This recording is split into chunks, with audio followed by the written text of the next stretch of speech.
Congress party के Rahul uncle हैं, वो आए दिन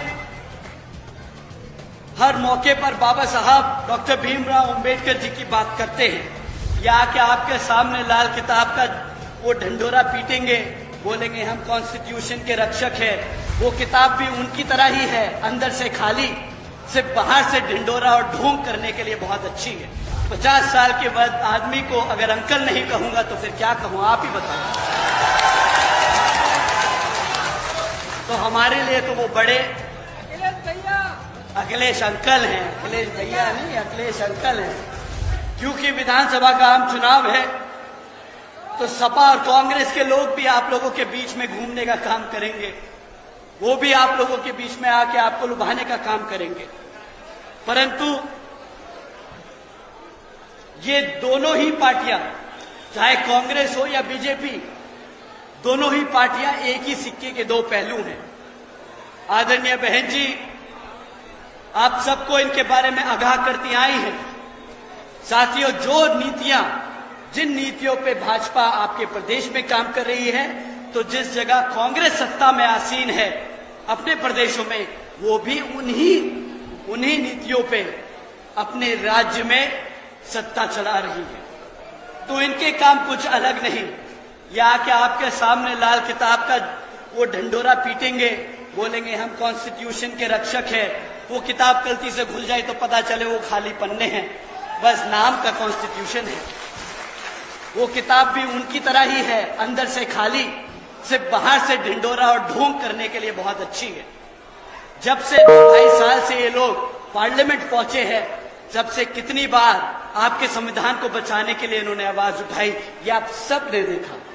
तो साथियों, कांग्रेस के लोग उसी थाली के चट्टे बट्टे हैं, आज इधर तो कल उधर। अभी बीजेपी को कोसेंगे और कल वही काम आपके अगर सत्ता में आ गए तो वही काम आपके खिलाफ करेंगे। सो कांग्रेस पार्टी के राहुल अंकल हैं, वो आए दिन हर मौके पर बाबा साहब डॉक्टर भीमराव अंबेडकर जी की बात करते हैं। परंतु जिन प्रदेशों में उनकी कांग्रेस की सरकार चल रही है, वहीं पर वो वही काम कर रहे हैं जो यहां भाजपा कर रही है। तो अगर गलती से भी अगर कांग्रेस को वोट पड़ गया तो ये वही हरकत करेंगे जो इन्होंने बाकी प्रदेशों में किया।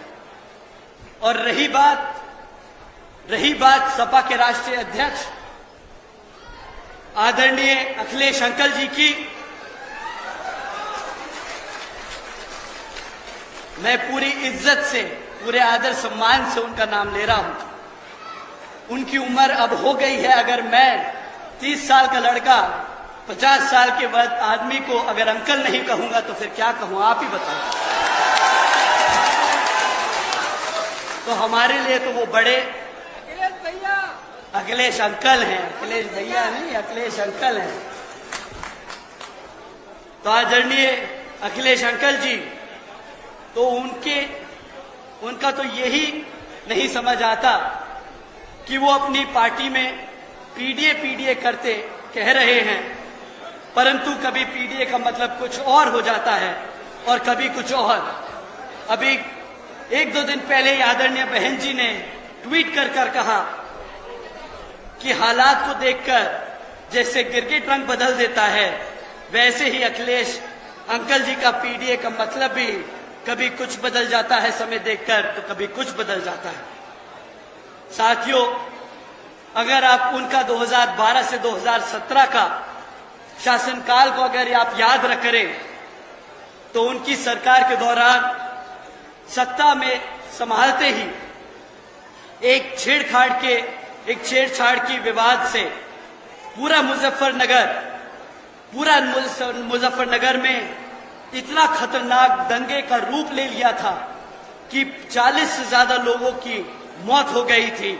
और पूरे प्रदेश में उस साल 850 से ज्यादा दंगे हुए और 130 से ज्यादा लोगों ने अपनी जान खोई। इतना ही नहीं साथियों, बहन जी की सरकार में बहुजन महापुरुषों के नाम पर किए गए जिले जो बहन जी ने बनाए थे, वो 2012 में आते ही अखिलेश जी की सरकार ने एक एक कर सारे नाम मिटाने का काम किया। कांशीराम नगर को वापस कासगंज कर दिया, महामाया नगर को वापस हाथरस कर दिया, रामाबाई नगर को वापस कानपुर देहात बना दिया, छत्रपति शाहू जी महाराज नगर को वापस गोरखगंज कर दिया, ज्योतिबा फूले नगर को वापस अमरोहा बना दिया और पंचशील नगर को वापस हापुड़ कर दिया। साथियों, ये सिर्फ नाम बदलना नहीं है, इन सभी महापुरुषों के नामों से हमारा इतिहास जुड़ा है। हमारे महापुरुषों के नाम पे रखे गए ये महानगर, इनके महानगरों के नाम लेकर हमारे बच्चे अपना इतिहास याद करते, वो गर्व महसूस करते कि हमारे महान संतों गुरुओं ने भी काम किया, उनके नाम पे भी महानगर है। परंतु इनका असली चेहरा आप लोगों के सामने आ गया था जब इन्होंने सत्ता में अपना कदम रखा। इन्होंने वो सारे नाम बदल के वापस वही कर दिए, हमारे महापुरुषों का आदर सम्मान नहीं किया। एक तरफ तो पीडीए करते हैं, हम जब सरकार से बाहर हो गए और वापस आना चाहते हैं, और जब सरकार में थे तो हमारे महान संतों गुरुओं का आदर सम्मान न कर पाए। एक तरफ बीजेपी, कांग्रेस और सपा जो गरीबी विरोधी नीतियों पर चल रही हैं, और दूसरी तरफ हमारी आदरणीय बहन कुमारी मायावती जी की नीतियां हैं, जिसके तहत चलकर यूपी में बसपा की सरकार के दौरान आदरणीय बहन जी ने सावित्रीबाई फुले शिक्षा बालिका योजना चलाई थी।